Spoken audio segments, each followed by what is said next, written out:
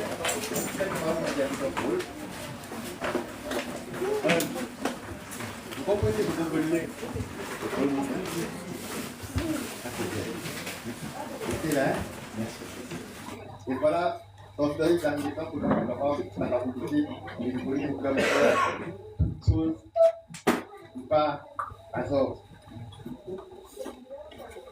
Il y a rien entendu là, ok. Amen. Voilà. Donc, tel effort, tel moment, on est capable, et tout à part, on est capable de recevoir le télévision et ce soir, mon Dieu, les pasteurs, les vénérants, vous êtes tous. La femme, on est peur du monde où nous sommes capables d'imposer même. Les pasteurs, babadi, pas de babadi, les pasteurs, encore étonné pour faire cette plaisir. Donc, nous, ce soir, évidemment, ça arrive à bien succès. Et même Ben Goral, nous autres qui nous demandaient, ils vont toujours une fois pour quand même préparer nos plats aussi. Mais quand même, il y a un passeport à l'or. Nous connaissons tout ça, le peuple, la politique, et Dieu qui répond pour aussi. Non, j'ai pas pris. Les choses passent vite pour faire le les choses passent vite. On ne peut pas vous doit aller aussi, on ne peut pas trop content. On le temps, mais on passe cette étape. On va y voir. C'est tout.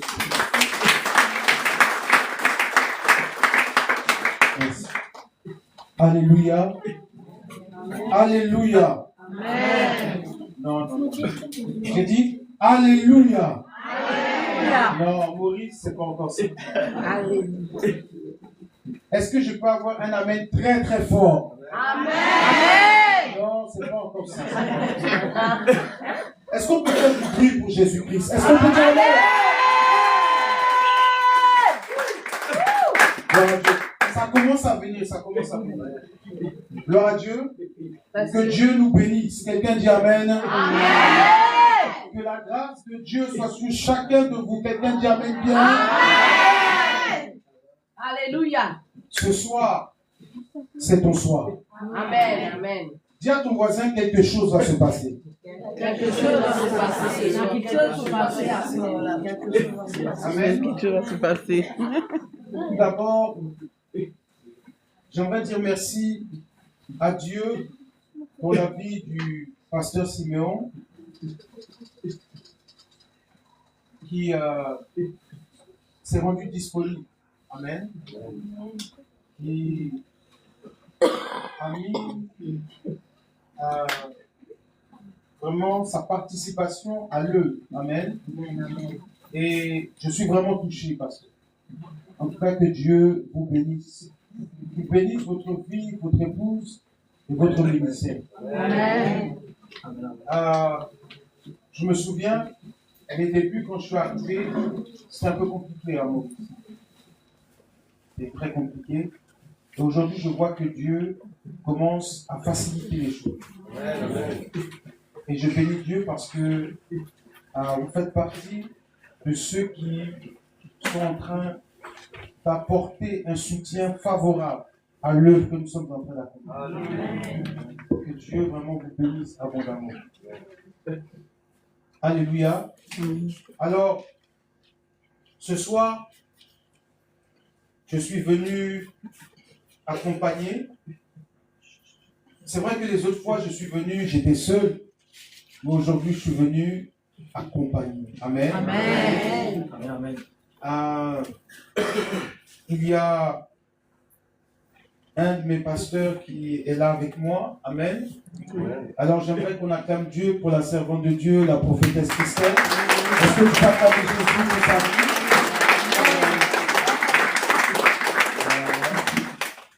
Gloire à Dieu. Je suis aussi accompagné d'une servante de Dieu. Amen.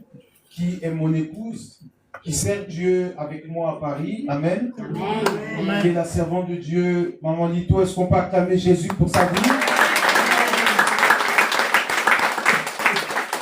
Gloire à Dieu.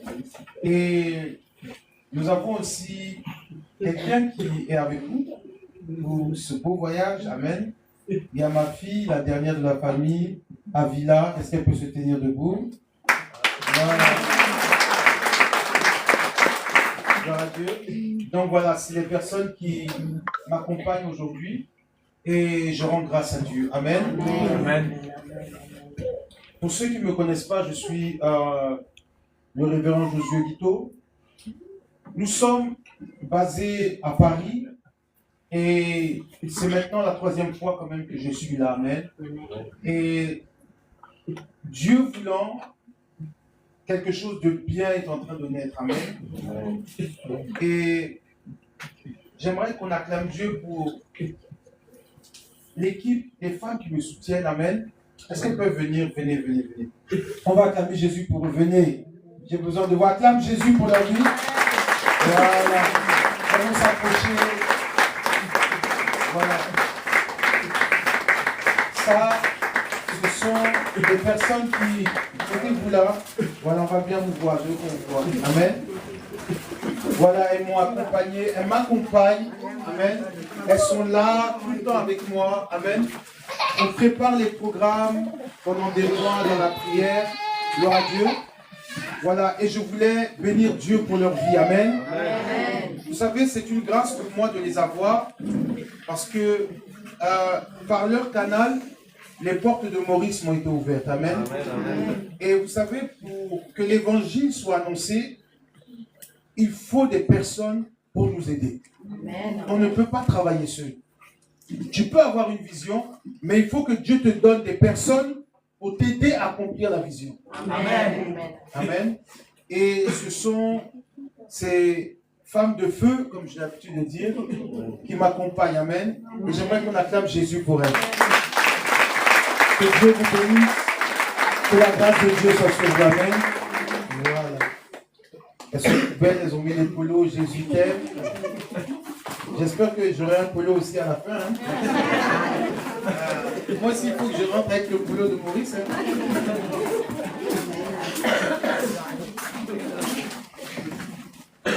Gloire à Jésus. Ce soir, j'ai un message pour toi. Et ce soir, j'ai une parole pour quelqu'un. Nous sommes là cette nuit parce que nous voulons voir la main de Dieu. Le thème qui nous rassemble ce soir, c'est la grande moisson. Vous savez, la moisson nous symbolise le retour de Jésus-Christ. Et c'est nous que le Seigneur va moissonner. Et pendant ces temps que nous allons avoir, je parlerai de la moisson sous plusieurs formes. Et ce soir, je vais parler de la moisson que nous dans le champ du Seigneur. Amen, amen. Vous savez, l'église, c'est le champ. Et nous devons semer dans le champ du Seigneur. Car la Bible dit que celui qui sème reçoit. Amen. Et donc, nous avons un champ où nous devons semer et il y a un endroit où nous allons recevoir. Nous ne pouvons pas recevoir en dehors de la volonté de Dieu. Alors, il y a certains points ce soir que nous allons toucher. Et nous allons ouvrir nos Bibles dans le livre de Galates, en son chapitre 6. Et nous allons doucement introduire notre thème de ce soir. Galates chapitre 6, à partir du verset 7 à 10. Galates.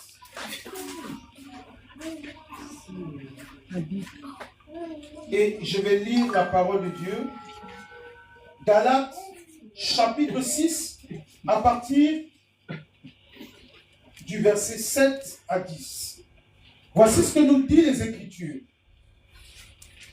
Ne vous y trompez pas. On ne se moque pas de Dieu. Ce qu'un homme aura semé, il le moissonnera. Celui qui sème pour sa chair moissonnera de la chair la corruption. Mais celui qui sème pour l'esprit moissonnera l'esprit la vie éternelle. Ne nous lassons pas de faire le bien, car nous moissonnerons au temps convenable. Si nous ne nous relâchons pas. Ainsi donc, pendant que nous en avons l'occasion, pratiquons le bien envers tous. et surtout envers les frères en la foi. La Bible dit, pendant que nous en avons l'occasion, amen, pendant que nous en avons l'occasion, c'est-à-dire pendant que nous sommes en vie, pratiquons le bien envers tous, et surtout envers les frères dans la foi. Alléluia. Nous sommes emmenés à pratiquer le bien envers nos frères et envers nos sœurs dans la foi. Et il dit, pendant que vous en avez l'occasion, pendant que tu vis, fais du bien à quelqu'un. Pendant que tu vis, pose des bonnes actions dans la vie des gens. Parce qu'en fait, la loi de la semence et de la récolte dépend de ce que tu auras semé. La Bible dit, on ne se moque pas de Dieu. Ce qu'un homme aura semé, il le moissonnera. Si tu sèmes la bonté, tu vas recevoir la bonté. Si tu sèmes la méchanceté, tu recevras la méchanceté. Donc, ce que tu sèmes, c'est ce que tu reçois. Beaucoup de personnes, souvent, sont choquées de ce que la vie leur donne. Ils sont surpris des difficultés qu'ils ont. Ils sont surpris de comment les gens sont autour d'eux. Mais ça dépend de ce que tu envoies. En fonction de ce que tu donnes, c'est ce que tu reçois. Tu n'as jamais été bon avec les autres, tu veux qu'on soit bon avec toi. Tu n'aimes pas les autres, mais tu veux qu'on t'aime. Toi, tu ne donnes pas, mais tu veux qu'on te donne. Dieu dit, c'est ce que tu sèmes que tu reçois. La vie, souvent, est très difficile pour certaines personnes. Ils rencontrent des difficultés, mais tout dépend de ce qui a été semé dans ta famille. Il y a des semences dans nos familles. Il y a des choses qui ont été faites dans nos familles. Et c'est ce qui fait que les enfants, aujourd'hui, souffrent et rencontrent des difficultés parce que très souvent, les parents ont semé une mauvaise semence. Et le temps venu de la récolte, les enfants vont récolter ce que les parents ont semé. Amen. Mais qu'est-ce que tu sèmes que tes enfants récoltent? Il y a des enfants qui sont heureux, pas parce qu'ils ont de l'argent, pas parce que les parents sont riches, mais parce que les parents ont posé de bonnes actions. Alors la vie leur rend ce qu'ils ont donné. C'est la loi de la semence. Et j'aimerais vous dire ce soir qu'il y a différents types de semences que nous allons voir. Parce qu'il y a les semences que nous faisons vis-à-vis de Dieu, et il y a les semences que nous faisons vis-à-vis des hommes. Alors souvent, on veut que les gens soient bien avec nous. Mais qu'est-ce que toi tu donnes aux hommes? C'est vrai que Dieu nous bénit, mais aussi les hommes nous bénissent. Dieu passe par des gens pour nous exaucer. Amen. Et nous allons voir une histoire. Nous allons commencer point par point. Et je pense que demain on finira, si on n'a pas encore eu l'occasion de finir tous les points. Allons dans 1 Samuel, chapitre 20. Je vais vous raconter l'histoire de Jonathan et David. Vous allez comprendre quelque chose. 1 Samuel, chapitre 20. Est-ce que quelqu'un peut me donner un amen? Amen. Est-ce que ça va, peuple de Dieu? Amen. Ok. 1 Samuel, chapitre 20, à partir du verset 14. Laissez-moi trouver rapidement. 1 Samuel 20, à partir du verset 14 à 15. Je lis la parole de Dieu. Écoutez. La Bible déclare: si je dois... 1 Samuel... 1 Samuel 20. Oui. Chapitre si 14. je dois vivre encore, veuille user envers moi de la bonté de l'Éternel. Et si je meurs, ne retire jamais ta bonté envers ma maison. pas même lorsque l'Éternel retranchera chacun des ennemis de David au-dessus de la face de la terre. Car Jonathan avait fait alliance avec la maison de David. Amen. Amen. Je vous explique quelque chose. Lorsque Saül voulait tuer David, la Bible déclare que Jonathan, qui aimait David comme un frère, lui a sauvé la vie. Il lui a sauvé la vie. Et quand il a sauvé la vie à Jonathan, quand il a sauvé la vie à David, il a fait jurer à David que souviens-toi de moi. Même le jour où je ne serai plus en vie, souviens-toi de ma maison. C'est-à-dire, souviens-toi de ma famille. Pourquoi Jonathan dit ça? Parce que Jonathan est en train de garantir quelque chose. Jonathan a posé une action dans la vie de David. Quand David avait un problème, Jonathan l'a secouru. Jonathan l'a protégé et David a eu la vie sauve. Et il lui dit, à cause de ce que j'ai fait, souviens-toi de moi, de ma maison. Et plus tard, la Bible nous dit que Jonathan est mort. Son père est mort. Mais regardez, la Bible nous parle d'un enfant du nom de Mephibosheth. Il était à l'eau départ, perclus des pieds. Ses pieds étaient cassés, il était infirme. Parce que pendant la guerre, il est tombé du dos de la servante et il s'est brisé les pieds. Mais c'était le petit-fils de Saül, le fils de Jonathan. Donc c'était l'héritier du roi, du trône. Mais voici que David monte sur le trône. Et tous les enfants de Jonathan vont aller en exil. Mais regardez ce qui va se passer. Un jour, David était en train de manger. Et David pose la question, n'y a-t-il pas un enfant de la maison de Saül encore en vie, afin que je lui fasse du bien? Parce que David s'est souvenu que Jonathan lui avait fait du bien. Il s'est souvenu. Et il était assis dans le palais. Et il s'est dit, est-ce qu'il reste un enfant de la maison de Saül? Parce que Jonathan m'a fait jurer de ne jamais oublier sa maison. Et voici que les intendants du roi vont lui dire, il reste un enfant dans la maison de Makir, à l'eau de Bar, Mephibosheth.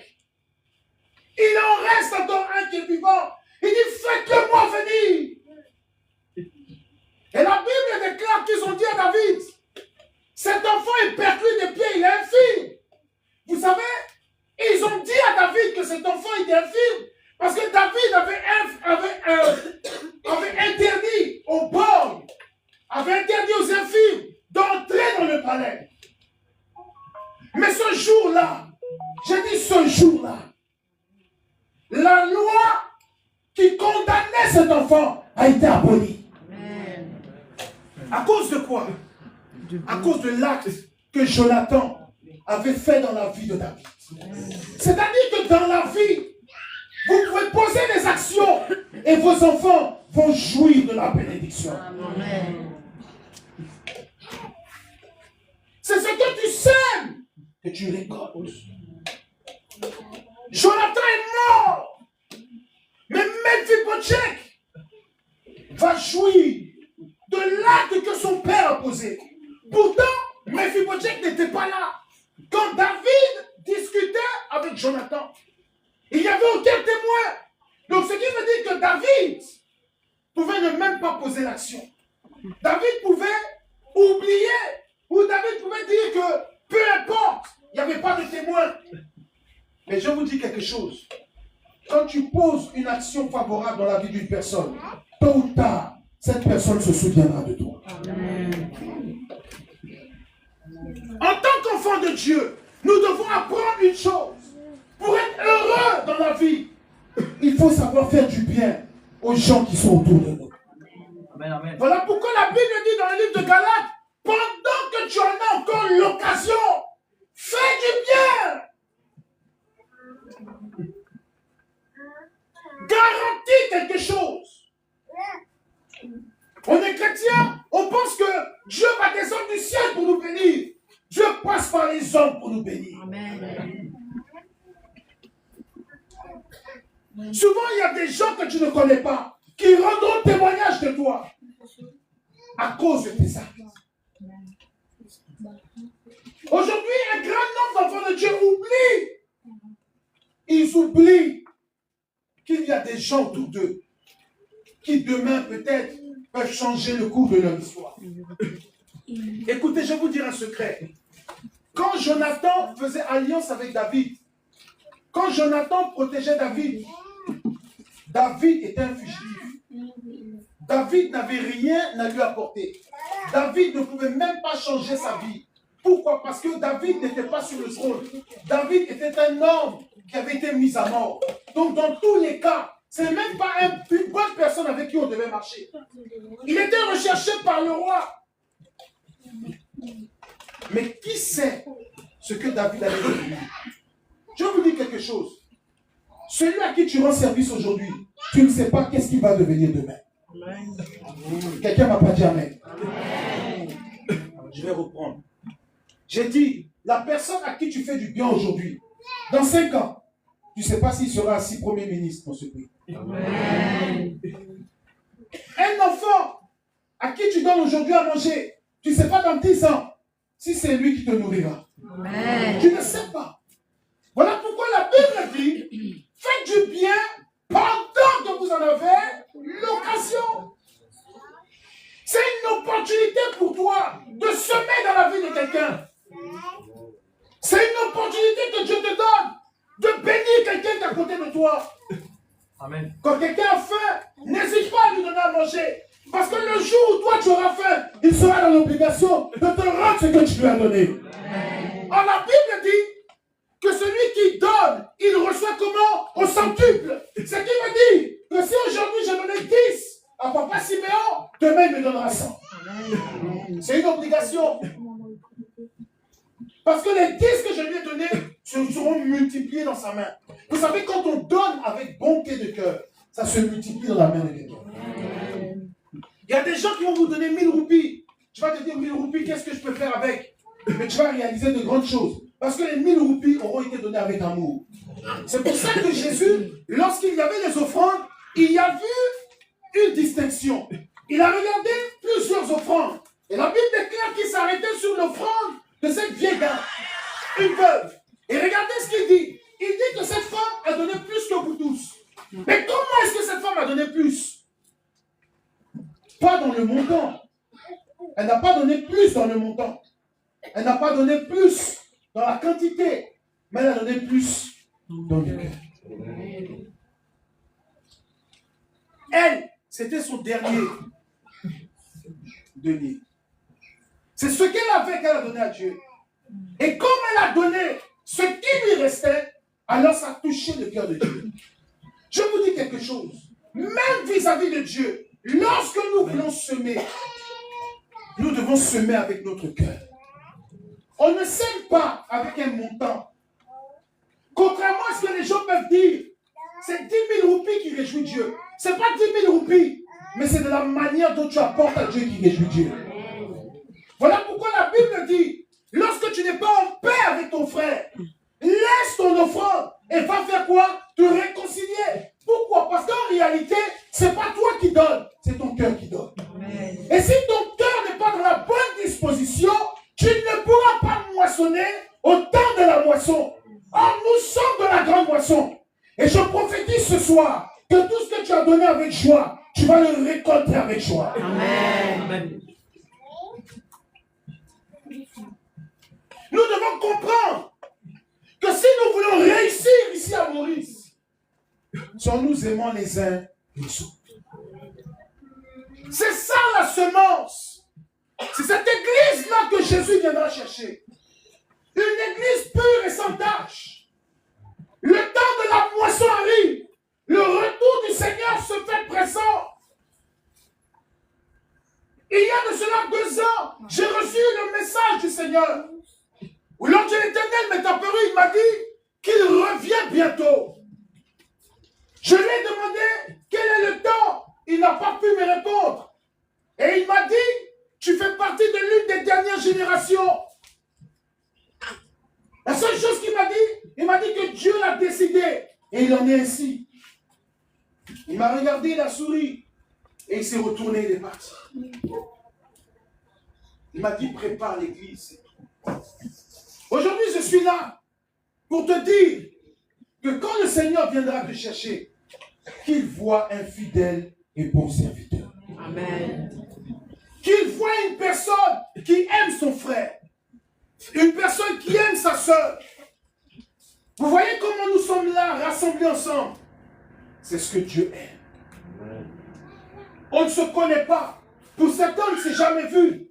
Mais on est unis dans un même esprit. Amen. Dieu n'a pas besoin d'une couleur de peau. Dieu n'a pas besoin de l'origine. Dieu n'a pas besoin d'une nationalité. Dieu a besoin de l'unité. Amen. Parce que lorsque le nom de Jésus est mentionné au milieu de nous, nous sommes tous frères et sœurs. Amen. Nous sommes tous des frères et sœurs. Je vous dis, Église de Maurice, ne mettez plus la différence entre vous. Lui il est de telle église, lui il est de telle église, lui il appartient à telle communauté, ça n'a plus sa place. Amen. Jésus vient chercher son église. La Bible ne dit pas qu'il vient chercher ses églises. Il ne parle pas de plusieurs églises, il parle d'une église. Maurice est une église. Tous les chrétiens de Maurice sont une église. Un seul peuple avec un seul Dieu. C'est ça la moisson. Donc quand tu vois ton frère, même s'il ne prie pas avec toi, fais-lui du bien. Oh, quelqu'un m'a pas dit amen. Amen. C'est comme ça que vous allez réussir. C'est comme ça que vous allez prospérer. Le joug doit être brisé. Amen. Amen. On vit dans l'égoïsme. Moi, j'ai mon église. Moi, je mets ceci. Moi, je mets cela. Ça me suffit. Ça ne suffit pas au Seigneur. Amen. Le Seigneur a besoin que nous soyons tous ensemble, Amen. réunis ensemble, Amen. et levons la voix ensemble, Amen. et glorifions Dieu ensemble.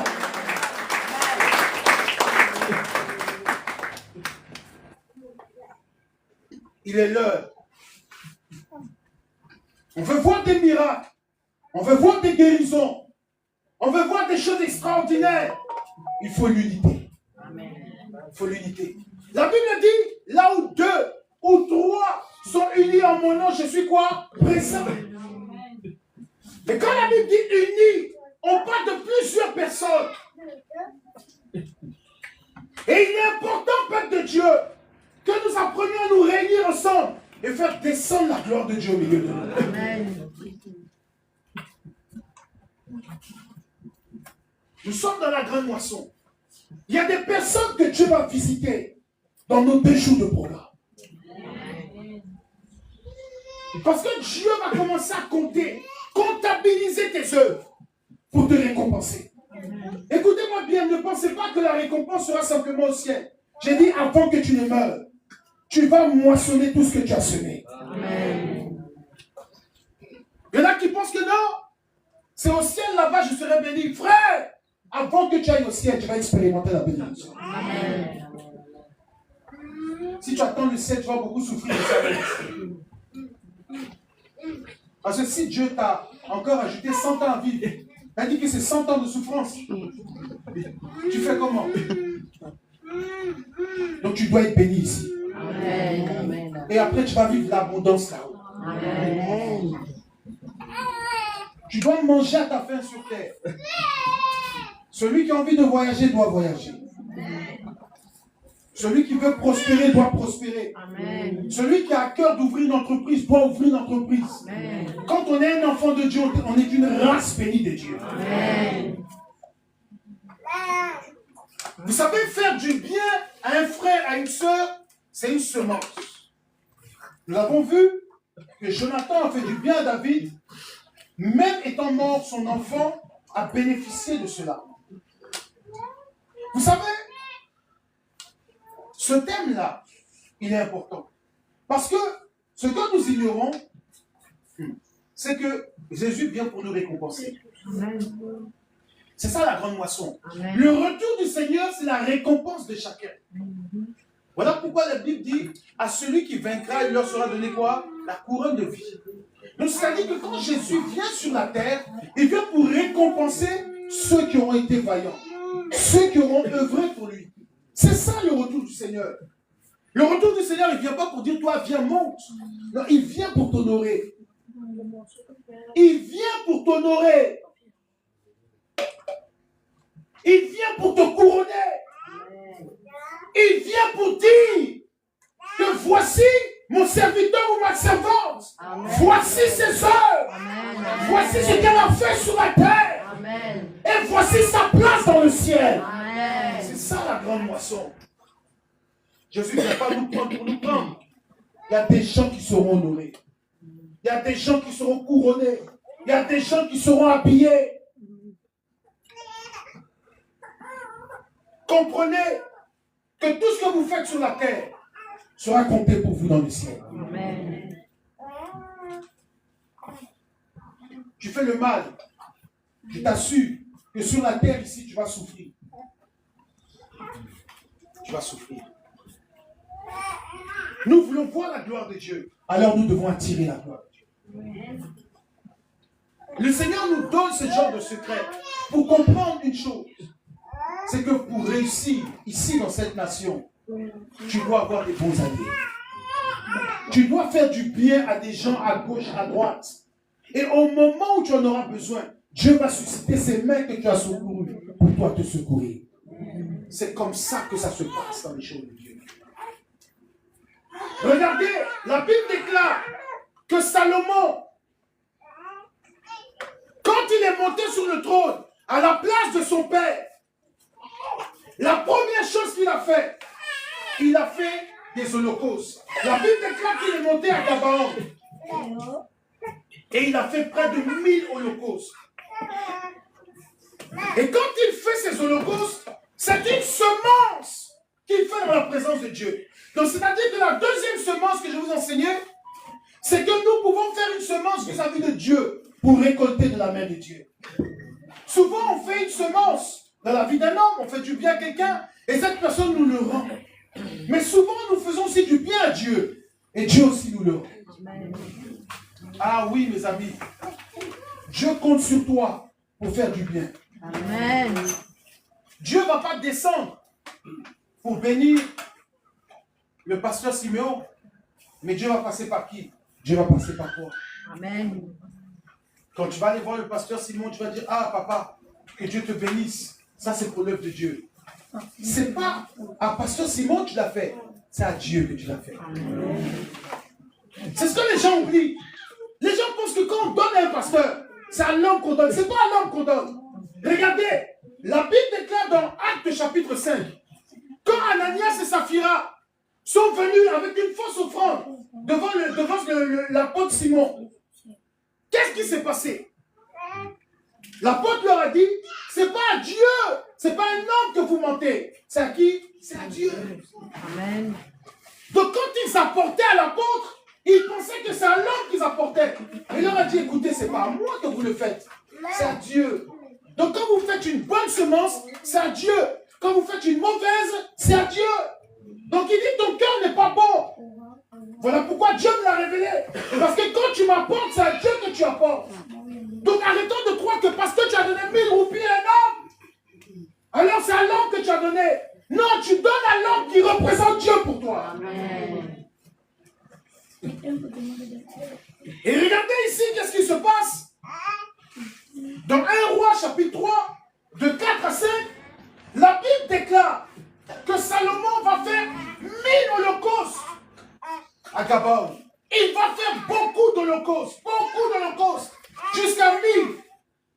La Bible dit que la même nuit, dis avec moi la même nuit. La même nuit. Dieu n'a pas attendu quelques jours après. La Bible déclare que la même nuit. Nous allons lire rapidement et nous allons comprendre.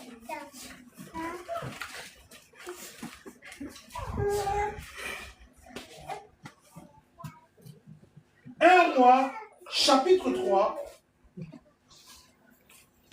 à partir du verset 4 à 5. Regardez ce que la Bible dit. La Bible dit, le roi se rendit à Gabaon pour y sacrifier car c'était le principal des hauts lieux. Salomon offrit 1000 holocaustes sur l'autel à Gabaon. L'Éternel apparut en songe à Salomon pendant la nuit. Et Dieu lui demande, demande-moi ce que tu veux. Et quoi? Je te le donne. Dieu dit, demande-moi ce que tu veux. Je te le donne. Pourquoi? Parce qu'en réalité, Salomon fait quelque chose qui a dérangé le cœur de Dieu. Il y a une semence que Salomon a déposée. Et cette semence a touché le cœur de Dieu. Alors, la récolte de Salomon a été que Dieu lui dit, demande-moi ce que tu veux. Écoutez, c'est osé. Dieu dit, ce que tu veux, je te le donne. Ce que tu veux. Vous savez, de la manière dont on donne à Dieu, c'est comme ça que Dieu nous répond. Amen. Demande-moi ce que tu veux.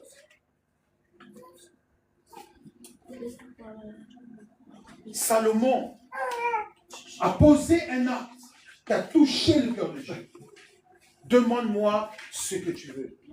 Salomon dit, tu m'as donné un peuple qui est grand. Donne-moi la sagesse et l'intelligence afin que je puisse bien diriger ce peuple. Dieu lui dit, Salomon, ce que tu me demandes, ça ne vaut pas ce que tu as fait. Vous savez, il y a des choses que tu feras avec le cœur et Dieu te récompensera à la hauteur de ce que tu as donné. Et Dieu lui dit, en plus de ce que tu me demandes, moi Dieu j'ajoute la richesse. Ça dit que après toi, il n'y aura plus jamais de roi aussi riche que toi. Je te rendrai riche et puissant.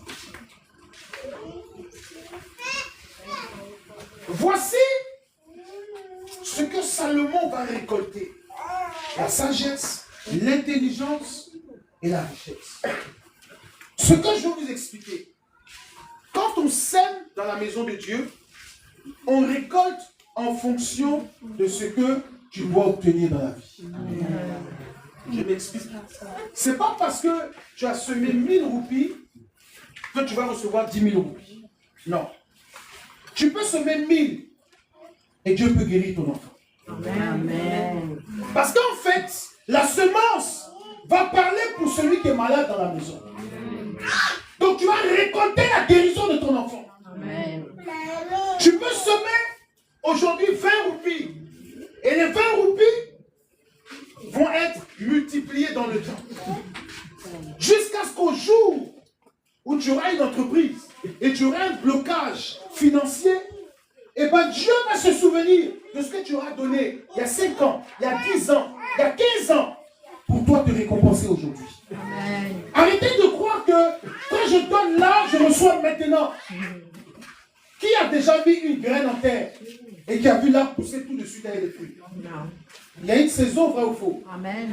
Dans la semence, il y a une saison. La saison peut arriver dans 10 ans. Amen. Parce que Dieu sait que dans 10 ans, tu seras en train d'ouvrir ton entreprise. Et donc cette semence, on aura besoin. Dieu est un économe. Dieu garde pour te secourir au temps favorable. Amen. Voilà pourquoi la Bible dit que Dieu bénit au temps favorable. Ça veut dire quoi? Ça veut dire que Dieu attend le jour où tu as besoin de ce que tu as donné pour te le rendre. Amen. Au temps favorable. Donc il y a un temps que Dieu a prévu pour te bénir. Donc ne dis pas, j'ai fait, je n'ai rien vu. Tu n'as rien vu aujourd'hui, mais tu verras demain. Amen. Ce qu'un homme aura semé, il le récoltera. C'est une obligation. Et je prophétise que Dieu se souvienne de tout ce que tu auras fait dans la vie. Amen. Amen. Les actions que nous posons, c'est ce qui nous justifie. Oh, je prie le Seigneur, je vais à l'église tous les dimanches. Et bien chaque dimanche, tu es en train de poser une graine dans la terre. Vous savez, même nos prières sont des semences. Amen. Plus tu pries, plus tu occasionnes la bénédiction de ton localisé. Amen, amen, amen. Et donc, ne perds pas ton temps pour dire, j'ai trop prié.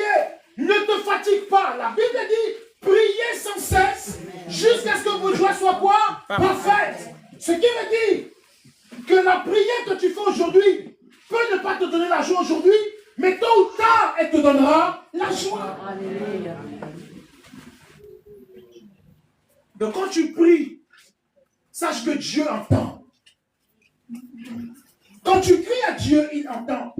Peut-être qu'aujourd'hui, tu ne vois pas, mais c'est une semence que tu es en train de mettre en terre. Voilà pourquoi la Bible dit, jette ton pain à la surface des eaux, plus tard, tu le retrouveras. C'est la foi, mes amis. Amen. Notre semence, c'est notre foi. Il faut que tu comprennes que Dieu est sur le point de te récompenser. Ne te décourage pas. N'abandonne pas. Ne baisse pas les bras. Ne sois pas démotivé. Mais garde le cap. Tiens ferme. Ne recule pas devant l'adversité. Tu es sur le point de voir l'accomplissement de la puissance de Dieu. Amen. Ah, on a beaucoup prié. Oh non, on a beaucoup jeûné, on ne voit rien. Frère, il y a un temps pour toute chose. Amen. Amen.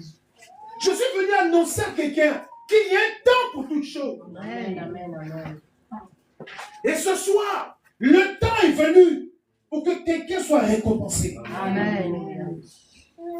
Ce soir, je suis venu pour activer la promesse de Dieu qui est sur ta vie. Ça fait longtemps que tu as prié. Ça fait longtemps que tu as jeûné. Mais ce soir, nous allons prier pour que maintenant la pluie tombe et que ta terre soit arrosée. Amen. Parce que nous devons récolter.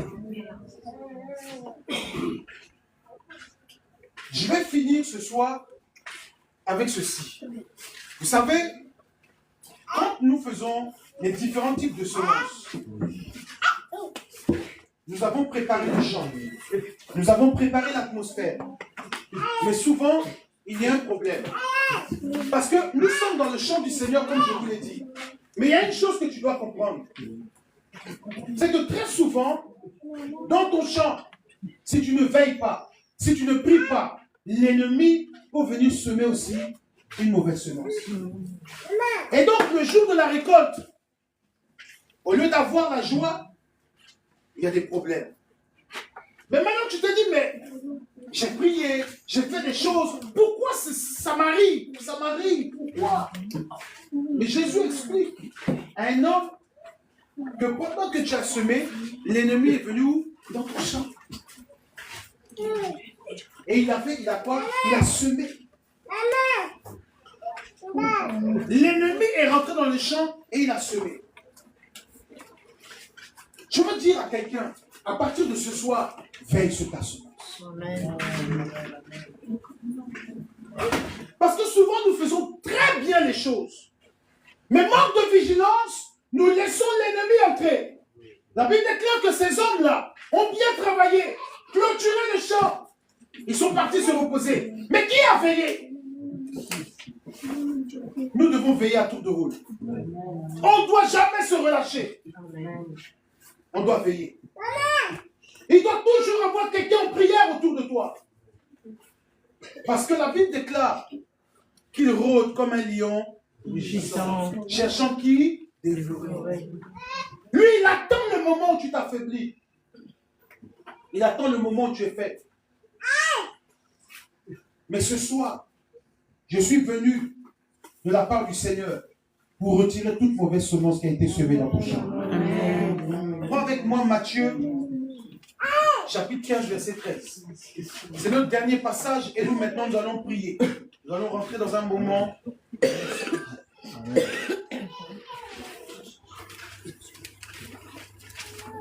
Matthieu, chapitre 15.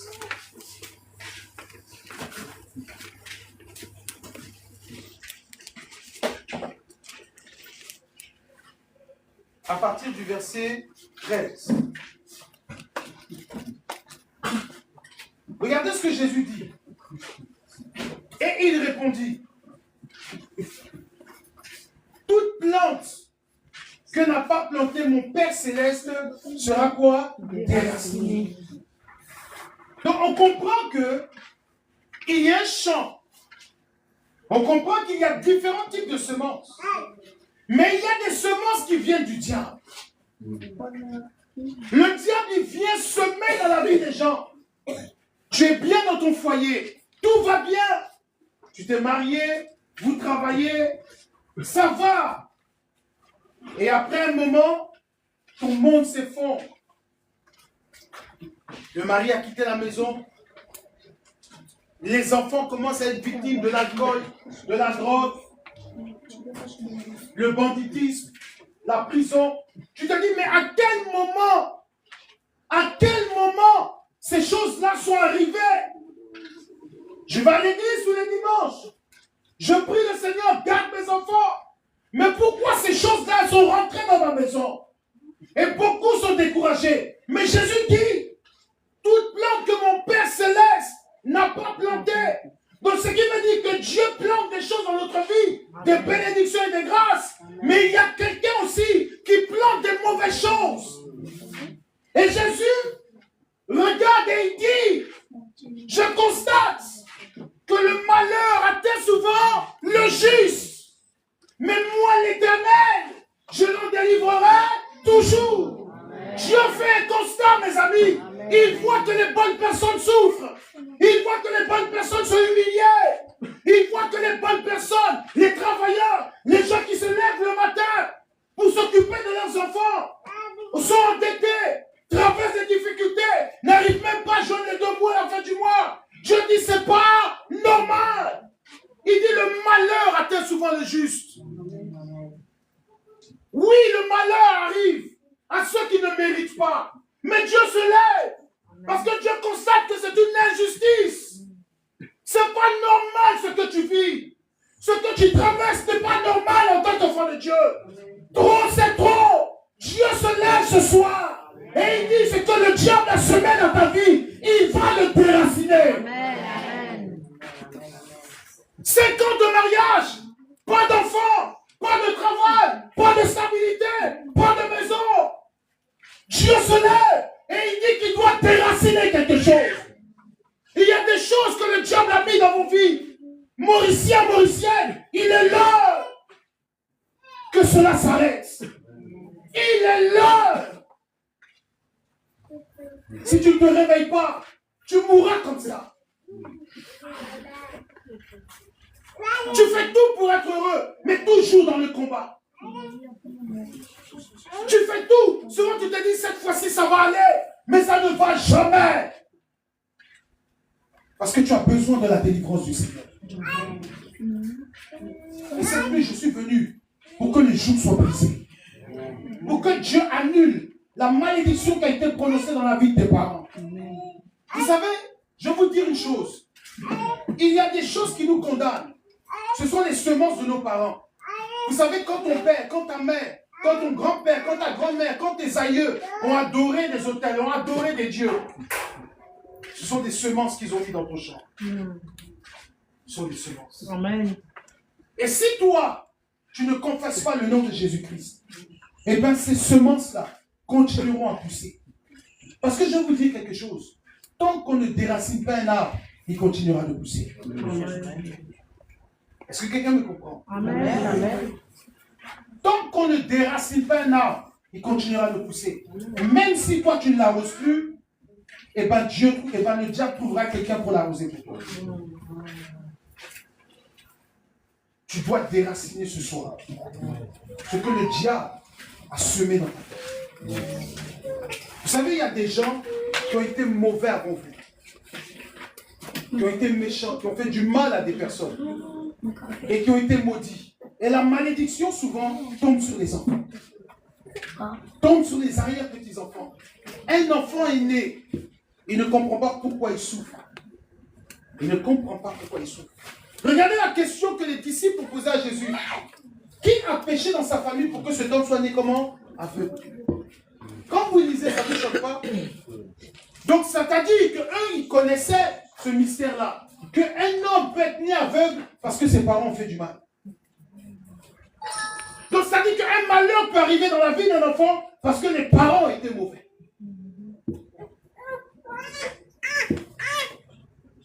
C'est pour cela que nous devons faire du bien. Parce que le bien que tu fais, ton enfant va le récolter. Oui, mes amis, le bien qu'on fait, nos enfants vont le récolter. Si toi, tu as fait la politique, tu as échoué, ton enfant réussira dans la politique. Si toi, tu as été un grand sportif, tu n'as pas réussi, mais tu as fait du bien autour de toi, Dieu permettra que ton rêve qui ne s'est pas réalisé se réalisera dans la vie de ton enfant. Amen.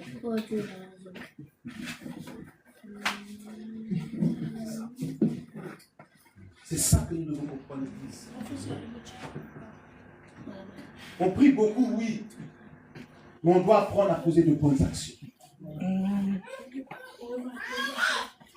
Parce que la vie, là qu'on vit, on l'a vue une seule fois. Et je prie que quelqu'un à qui tu as fait du bien se souvienne de toi ce soir. Amen.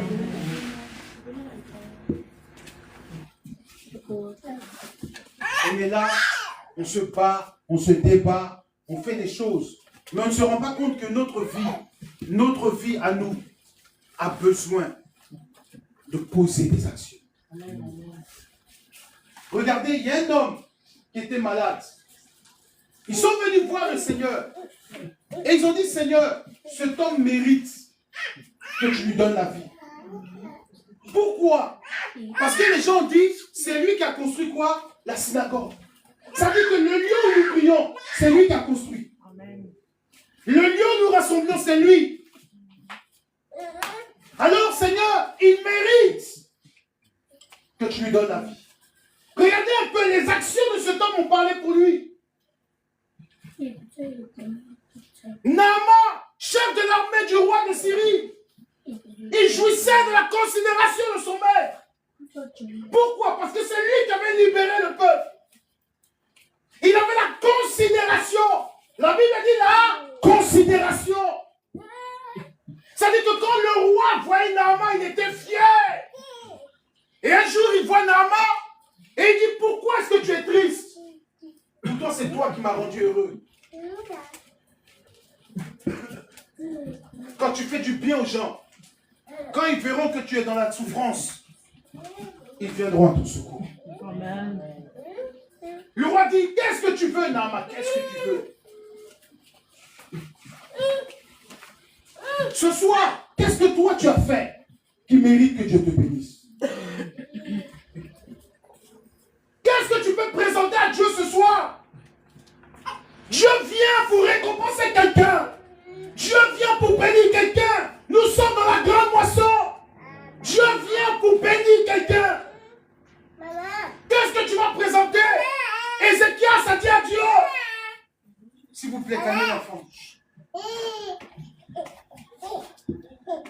Ézéchias a dit à Dieu, souviens-toi de moi. Souviens-toi de moi.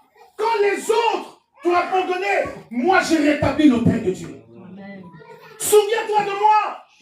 Il y a des choses qu'on doit présenter à Dieu pour qu'il nous bénisse. Qu'est-ce que toi tu peux dire cette nuit à Dieu pour obliger Dieu à se souvenir de toi? Tes actions doivent parler pour toi. Amen. Tes œuvres doivent parler pour toi. Qu'on puisse dire, à cause de Cécile, on a été béni. À cause de Marthe, on a été béni. À cause de temps, on a été béni. À cause de Pasteur Siméon, on connaît Dieu dans la vie de Maurice, dans le pays de Maurice. Que quelqu'un dise qu'à cause de toi, quelque chose de bon s'est passé. Qu'est-ce qui peut obliger Dieu? Ils sont venus voir le Seigneur. Il ne mérite pas de mourir. Guéris-le. C'est lui qui a construit la synagogue. Si aujourd'hui on a un lieu de culte, c'est grâce à lui. Il ne peut pas mourir. Regardez Dorcas. Elle devait mourir. Qu'est-ce que les apôtres ont dit? Tout le monde peut mourir. Mais elle ne peut pas mourir. Elle ne peut pas mourir. Parce qu'elle s'occupe de nous. Quand on a besoin, c'est elle qui est là. Ce soir, Je suis venu dire à quelqu'un qu'il est l'heure de la récompense. Amen. Il est l'heure. Dieu m'envoie pour te dire que tes œuvres ont été comptées. Tu as beaucoup travaillé. Tu as beaucoup fait. Avant que je ne parte, Dieu va restaurer la vie de plusieurs personnes. Amen. Je ne sais pas ce que tu as fait. Mais aujourd'hui, le cahier du Seigneur est ouvert. Amen. J'ai dit, le livre du Seigneur est ouvert. Amen. Est-ce que le pianiste est là, il peut venir jouer un peu? Viens, accompagne-moi. Joue ce que tu aimes jouer. Fais-moi du bien.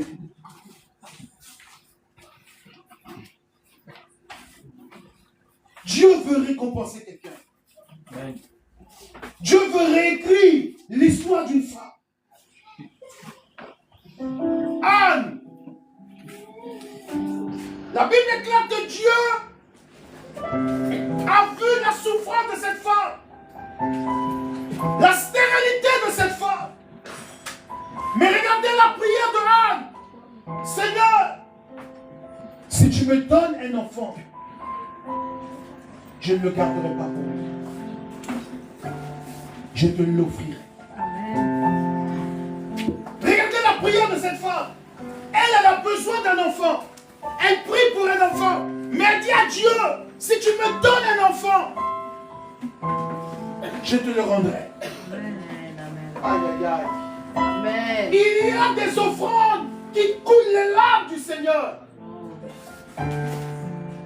C'est vrai, je n'aurai plus rien, mais je saurai que tu es capable de venir. Alléluia. Et si tu as ouvert mes entrailles une fois, tu le feras 2 fois. Amen. Tu le feras 3 fois. Tu le feras 4 fois. Tu le feras 5 fois.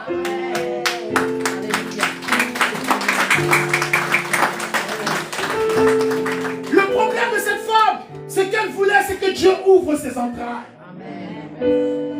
Parce qu'une fois que la porte est ouverte, alors la bénédiction peut entrer. Amen. Amen. Je veux ce soir que Dieu se souvienne de toi. Je ne sais pas pourquoi tu pleures. Je ne sais pas pourquoi tu te lamentes. Mais ce soir, tu es au bon endroit. Parce que nous allons prier pour que la gloire de Dieu éclate dans ta vie. Amen.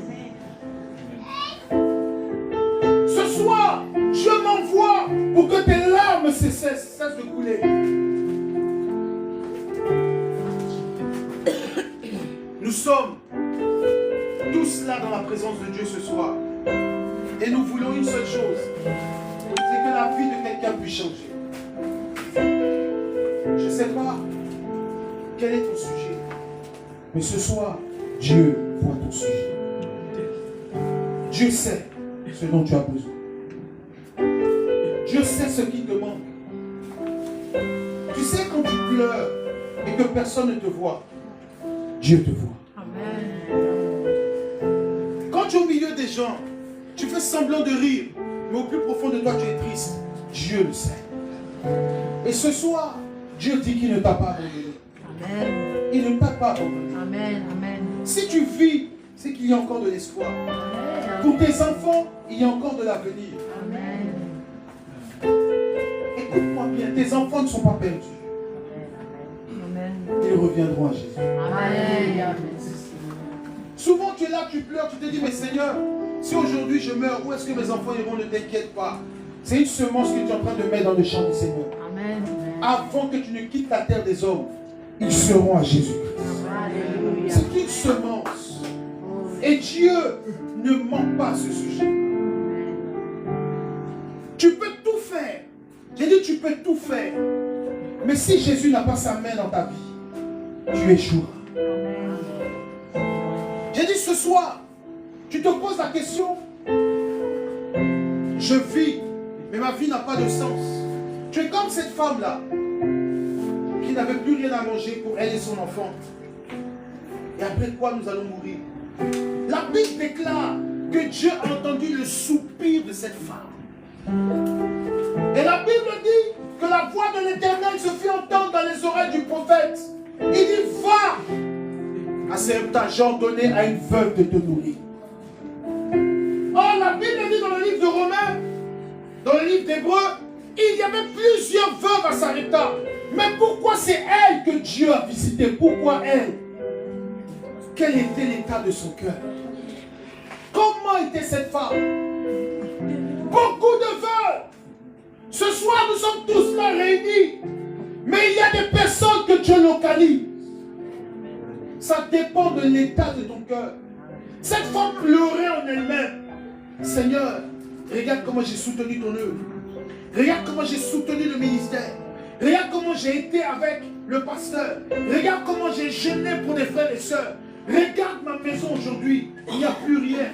Le courant est coupé. L'eau est coupée. Je n'ai plus rien à manger. Ma situation fait pitié. Seigneur, je suis en train de faire mon dernier repas et je vais mourir. Et le Seigneur la regarde et dit, tu ne mourras pas. Tu vivras et tu raconteras les œuvres de l'Éternel. Tu ne mourras pas, femme. Tu ne mourras pas. Tu vivras et tu raconteras les œuvres de l'Éternel. Et il dit à son serviteur, va, j'ai ordonné à une veuve de te nourrir. Lui, il avait faim. Alors il a couru pour aller manger. Mais vous savez, l'homme de Dieu n'a pas l'argent, mais il a la grâce sur sa vie. Amen. Alors, lorsqu'il est arrivé au contact de cette femme, elle lui a dit, l'Éternel, ton Dieu, est vivant. S'il t'a envoyé vers moi, c'est que ma vie va changer. Quand Dieu déplace un homme de Dieu vers toi, c'est que le changement est sur le point d'arriver. J'ai dit, le changement est sur le point d'arriver.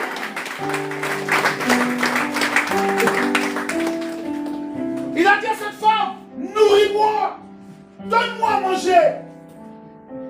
Cette femme a préparé son dernier repas. Elle a donné au prophète. Quand il a mangé, il a prophétisé.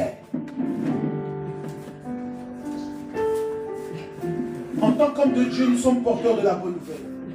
La Bible déclare que l'Esprit du Seigneur est sur moi parce qu'il m'a oint pour annoncer une bonne nouvelle. De la même manière que les apôtres, Pierre et Jean qui allaient au temple, ils ont dit à cet homme, nous n'avons ni or ni argent, mais au nom de Jésus, lève-toi et marche. Je n'ai pas les moyens financiers de changer ta vie. Je n'ai pas les moyens financiers de réécrire ton histoire.